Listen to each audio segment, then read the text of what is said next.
이분들은 평균적으로 한 30개월 안에 50% 이상이 다 돌아가십니다.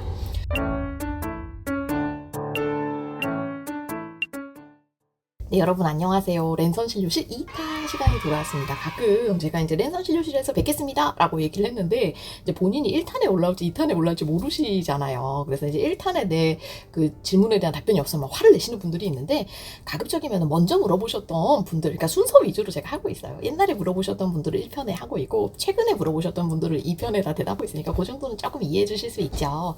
네, 첫 번째 질문은 왈왈님께서 손발이 노라면 황달이냐라고 물어보셨어요. 그렇진 않고요. 우리가 일반적으로 황달이라는 거는 혈액 검사로 보통 확진을 할 수가 있는데, 물론 황달이 심하면 손발이 노래질 수는 있습니다만 보통은 소변 색깔, 그러니까 공막 색깔로 먼저 알아내게 됩니다. 그래서 소변 색깔이 짙은 갈색으로 나오던가 아니면 공막, 우리 흰자가 노랗게 되면 황달이라고 하고, 손발 노란 거는 뭐 귤이라든지 아니면 그런 뭐 색소가 있는 채소들을 많이 먹어도 생길 수 있어서 단순히 이것만 노랗다고 황달 걱정 안 하셔도 될 것 같아요. 다음은 DS팍님께서 간 혈관종이 4cm였는데 6.5cm로 좀 커졌다. 어떤 시술이나 치료가 필요할지를 물어보셨습니다. 일반적으로 혈관종은 사실은 그 자체는 악성이 될 가능성이 거의 없기 때문에 이게 혈관종을 치료를 하는 경우가 드문데, 간혹 위치가 고약하던가 딱 뭐 위 지나가는 데를 얘가 누르고 있던가 아니면 혈관종 크기가 아예 커서 제 환자분 중에 그때 막 15cm 분 이런 분이 있었거든요. 그럴 경우에는 어딘가 증상을 유발을 하잖아요. 그런 분들의 경우 혈관종에 대한 치료를 할 수 있고, 수술은 아무래도 좀 몸에 상처가 남으니까 대부분 저희가 색전술 비슷하게 혈관종을 먹여 살리는 혈관 같은 거를 좀 더 자라지 않도록 하는 시술을 하게 됩니다. 근데 이제 우리 DS팍님께서 6.5cm로 커졌는데 이게 또 위치가 중요해요. 증상을 안 일으키는 위치면 비교적 뭐 그 크기가 커도 경과관찰 하는 게 일반적인 추세고요. 지금 말씀하시는 뭐 그 답답하거나 막 이런 게 정말 그 위치랑 관계가 있는 거면은 시술을 고려를 하시는 게 좋겠죠. 그래서 이거는 전문가랑 상의가 필요하니까 담당 선생님이랑 충분히 한번 얘기를 한번 나눠보세요. 다음은 강렬님이셨는데 40대고 비활동성에 간수치 정상, 바이러스가 360, 수직감염인지 아닌지 모른다. 40 중반의 비활동성이면 수직감염은 아닌가.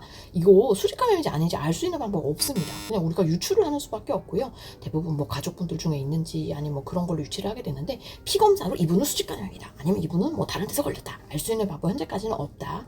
그리고 수직감염이든 아니든 어쨌든 병의 경과에는 상관이 없어요. 그러니까 지금 바이러스 수치가 낮다는 게 내가 수직감염이 아니겠지, 그거는 전혀 상관이 없는 얘기입니다. 수직감염 중에서도 활동성이 높은 사람들이 있고 활동성이 떨어지는 사람들이 있고요. 뒤늦게 걸리는 사람들 중에서도 활동성이 높고 떨어지는 사람들이 나눠져 있기 때문에 지금 상태에서는 그렇게 중요하진 않고요.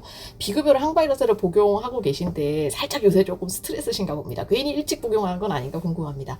제가 사실 이런 문제 때문에 비급여 복용 시작하기 전에 환자분들이랑 충분히 상의를 하고 얘기를 드리는데, 항바이러스제라는 게 장기 복용을 해야 되다 보니까 5년, 10년 이렇게 먹어야 되는 경우가 많아요. 그래서 처음 스타트를 우리가 비보험으로 하게 되면 그 기간 동안 계속 비보험으로 내가 어쨌든 시간과 돈을 들여서 먹어야 되는 건데, 이걸 내가 이제 감당할 수 있을 건가, 내 성격이, 이런 거를 꼭 한번 고려를 좀 해보시는 게 좋습니다. 다음은 지윤사랑님께서 배멀리디를 2년을 넘게 먹고 계셨는데 바이러스가 아직 5천이 나오신다고요? 되게 예외적인 상황이긴 한데, 혹시 우리 지윤사랑님께서 처음 배멀리디 먹기 전에 바이러스 수치가 얼마였나요? 굉장히 높은 수치, 뭐 1억 막 넘어가고, 이게 어쨌든 떨어지고 있는 추세라면 뭐 5천이라도 보통은 2년이나 3년 이렇게 먹으면 결국 계속 저하된다라고 되어 있거든요. 그래서 예전 수치가 얼마인지를 한번 꼭 보시는 게 좋고요. 언제는 한번 막 200까지 떨어졌다가 뭐 언제는 지금 5천까지 나왔다가 뭐 이러면 솔직히 배물리디는 아직까지 교과서적으로는 내성이 밝혀져 있지는 않은데, 저도 사실 임상에서 조금 의심이 돼서 전문 실험실로 환자분 혈액 샘플을 연구비로 보낸 적은 있습니다. 그래서 이런 경우에는 비형간염 연구실을 의뢰를 드릴 수 있는 3차 병원 교수님들이 계셔요. 그런 교수님들 찾아가셔가지고 한번 혈액 검사를 맡겨보는 것도 나쁘지 않을 것 같습니다. 어쨌든 그냥 교과서적으로만 얘기를 드리면은 떨어지고 있는 추세면은 3년까지는 기다려볼 수 있다가 정답일 것 같아요. 다음은 진하루님께서 올려주셨는데요. 알코올성 간경화인데 간섭녀 검사가 연초에 15였는데 14로 떨어졌다. 어떻게 하면 수치를 낮출 수 있을까? 지금 잘하고 계세요. 금주하시는 게 제일 좋은 겁니다. 아무리 뭐 약 잘 먹고 이렇게 하더라도 금주만큼 이 파이브로스캔 검사를 떨어뜨릴 수 있는 방법은 없고요. 다만 좀 장기전이에요. 우리가 보통은 잘 떨어졌다 얘기를 하는 게 2년이고, 2년까지는 좀 빨리 떨어지고 5년까지도 천천히 계속 떨어지거든요. 그래서 시간을 갖고 여유 있게 금주하시면 좋아지실 겁니다. 다음은 이제 나롱님께서 님께서 얘기를 해주셨는데 어머니가 1년 전에 간경화가 있으셨고 지금은 외래 다니면서 약물로 치료 중이다. 첫 황달 이후에는 안색도 좋아지고 그러니까 뭐 빌리루빈 수치가 이제 좋아지셨나 보죠. 그러면 이 경우에 다시 안 좋아질 확률이 높냐? 네, 두 가지인데요. 사실 다시 술을 드시냐 여부가 제일 중요하고요. 두 번째는 아까 알코올성 간경화가 어느 정도 데미지로 왔나, 어느 정도 길게 왔나. 그러니까 알코올성 간경화가 회복될 정도로 아주 심하게는 안 왔으면은 금방 회복을 하실 텐데 굉장히 알코올성 간경화가 심하게 와서 뭐 이런 경우에는 아예 황달이 회복되지 않는 경우도 많습니다. 그럴 경우는 금주를 하더라도 환자분이 회복이 안 되는 경우가 좀 있어서 근데 지금 얘기하시는 거 봐서는 뭐 안색 좋아지고 하는 거 봐서는 황달도 좋고 괜찮아지는 것 같거든요. 그래서 이분도 우리 나롱님도 희망 갖고 계속 금주하시면서 어머니 잘 도와주시면 될 것 같아요. 다음은 신동원님께서 질문을 올려주셨는데 신동원님께서는 30살 넘은 환자분이고 원광대학교 병원을 다니고 계시는데 매일 혼나신대요. 술 드시나 봐요. 간보제 드시면 또 금방 나아서 아마 또 드시나 봅니다. 지금은 간이 그래도 회복 능력이 좀 있으셔서 술을 끊고 간보제를 먹으면 간이 회복을 하는 거잖아요. 이게 이제 회복 능력이 무한하지가 않습니다. 이제는 그렇게 간보제 드시던지 아니면 술 끊어도 못 돌아올 가능성이 충분히 있고 그 전에 부디 끊으셔야 됩니다. 네. 하고 이제 히말라야님께서 글을 올려주셨는데 예전에 이분은 이제 질문이 두 개여서 제가 둘 다 올려드릴게요. C형간염이 한번 치료를 했다가 완치가 되었는데 음주를 해서 재발을 했다고 됐습니다. 이거는 이제 제가 봤을 때 C형간염이 재발했을 가능성은 좀 낮고요. 우리가 C형간염은 검사가 두 개가 있는데요. 일반적인 선별 검사 안티-HCV 그리고 확진 검사 HCV RNA가 있어요. C형간염에 대한 치료를 하게 되면은 HCV RNA가 없어지는데 이 완치가 되더라도 안티-HCV 한번 걸렸던 분은 계속 이게 양성으로 남습니다. 그래서 우리 히말라야님이 다른 병원 갔을 때 또 C형간염 얘기를 들었던 거는 아마 안티-HCV가 어쨌든 거기서도 당연히 양성으로 나왔기 때문에 C형간염 얘기를 했다가 선생님께서 당연히 HCV RNA 검사를 해보셨겠죠? 근데 이제 아니니까 C형간염은 아니다 라고 이제 얘기를 해주신 거고 이 경우에는 C형간염보다는 지금 알코올성 간경화로 진행을 했다라고 보는 게 옳을 것 같아요. 간 수치가 이제 700이 넘는다 그러면은 사실은 꽤 심하게 온 거고 지금부터 이제 금주 잘 하시고 선생님 하자는 대로 여러 가지 뭐 스테로이드 치료라든지 이런 거를 적극적으로 해보시는 게 좋을 것 같습니다. 네, 다음은 이혜진님께서 올려주셨는데 저 이분 질문 너무 어려웠어요. 이분은 한번 여러분 들어보세요. 우리가 비형간염이다 아니다를 평가하는데 S항원 양성 여부로 판단을 하게 되거든요. 그러니까 S항원이 양성이면 비형간염인 거고 S항원이 음성이면 비형간염이 아닌 거예요. 근데 이분은 S항원도 양성이고 S항체도 양성이다. 이게 뭐야? S항원이 양성이면 비형간염인데 S항체도 양성이면 비형간염에 싸울 힘이 있다? 이게 동시에 되는 거야? 네, 여러분 굉장히 드문 케이스인데 이런 경우가 있습니다. 우리가 S항원이 실제로는 비형간염이 없는데 양성으로 나오는 환자들의 비율이 나름 있고 2.56% 정도입니다. 그래서 이 경우에는 비형간염이 임상적으로 아니다라고 볼 가능성이 높고요. 그럼 비형간염이 아닌데 왜 S항원이 양성으로 나와? 문헌들 보면은 뭐 류마티스 질환이 있던가 아니면 몸 안에 뭐 그런 자가면역 질환이 있던가 아니면 최근에 비형간염 백신을 맞았던가 이런 경우에는 비형간염이 없어도 일시적으로 S항원이 양성이 나오는 경우가 있다고 해요. 그래서 실제 이 사람이 비형간염인지 아닌지를 우리가 확인할 수 있는 근거가 두 개인데요.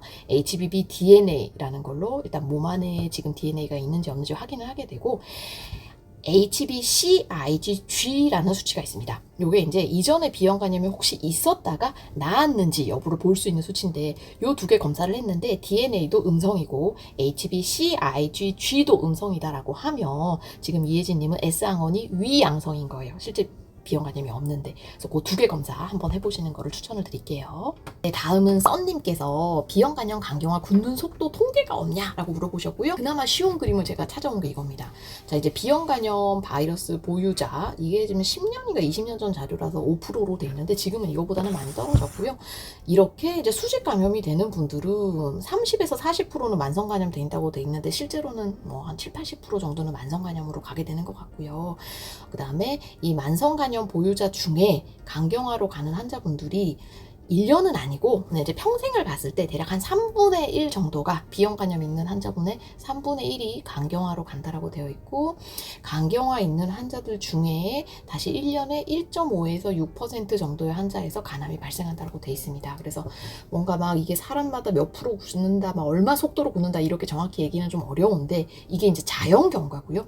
여기서 제가 얘기 드린 자연 경과라는 거는 항바이러스 치료나 관리를 안 했을 때 얘기인 거고 당연히 여기다가 이제 치료나 그런 게 들어가면 이거보다 예후가 좋아지겠죠. 이름을 빼달라는 우리 환자분의 질문이 있으셨고요. 알코올성 간경화 식도 정맥류가 있는데 자녀 수명이 얼마나 되는지, 술을 먹을 경우와 안 먹는 경우로 나눠서 물어보셨어요. 요 관련 논문을 제가 들고 왔는데요. 네, 우리 꽤 좋은 논문에 이제 실렸던 건데, SAH, 심한 알코올성 간염이 있는 환자들이 술을 끊는 경우와 술을 계속 드시는 경우의 예후가 어떤지를 보면요. 위에 까만색이 술을 끊는 경우예요. 굉장히 좋죠. 뭐 계속 한 20개월, 80개월까지도 쭉 오래 사시는 거를 볼 수 있는데, 점선으로 된 부분 보면은 술 계속 드시는 분들입니다. 이분들은 평균적으로 한 30개월 안에 50% 이상이 다 돌아가십니다.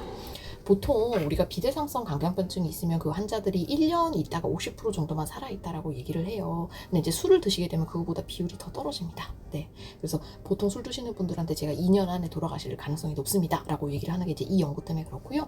신기한 거는 이제 계속 끊는 분, 그 다음에 끊다가 다시 드시는 분, 아니면 끊을 생각 없이 계속 드셨던 분이 또 있잖아요. 그렇게 세 개로 나눈 걸 보게 되면 역시나 예상하는 것처럼 당연히 계속 끊는 사람이 예후가 제일 좋고, 한 번이라도 좀 끊었던 분은 계속 드시는 분에 비하면은 요 회색 끈 점선보다 지금 높게 있죠. 예후가 좀 좋다는 걸 알 수 있습니다. 그래서 뭐가 됐든 금주하시는 거는 오래 사시는데 도움이 되기 때문에 부디 금주를 추천을 드립니다.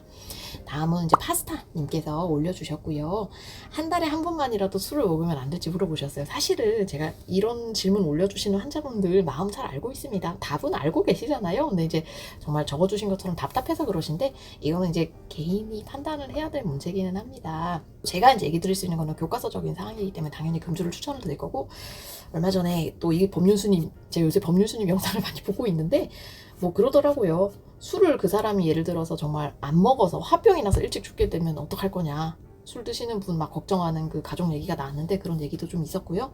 그래서 저울질을 해보세요. 내가 술을 안 먹었을 때는 뭐 얼마만큼 버틸 수 있다, 술을 먹었을 때는 뭐 정신적 스트레스가 얼만큼 좋아질 수 있다, 해보셔서 결정하시는 거고, 사실은 우리는 모두 성인이기 때문에 내가 한 행동에 대한 결과의 책임은 내가 지는 겁니다.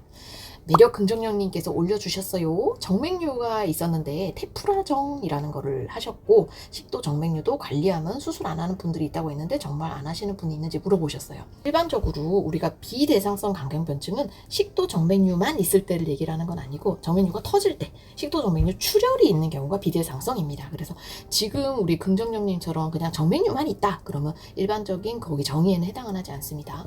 식도 정맥류의 치료에는 두 가지가 있는데, 우리가 약으로 먹는 거, 지금처럼 테프라라고 하는 약을 먹는 경우가 있고요. 아니면 내시경으로 들어가서 내시경 결찰술을 하는 경우가 있습니다. 내시경 결찰술은 제가 한번 전에 영상 올린 게 있으니까 그거 한번 참고를 좀 해주도록 해주세요. 그래서 일단 터지기 전이고 굉장히 크기가 작을 때는 둘 중에 하나만 해도 된다고 돼 있어요. 약을 드셔도 되고 아니면 내시경 쪽으로 묶어도 되고 라고 돼 있고, 일반적으로 크기가 작을 때는 의사들은 보통 약을 선호를 하는 것 같습니다.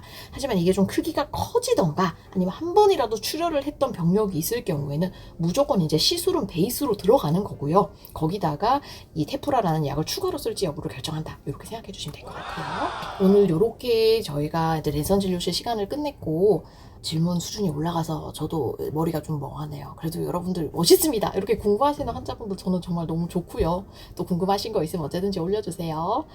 여러분 항상 행복하고 건강하세요.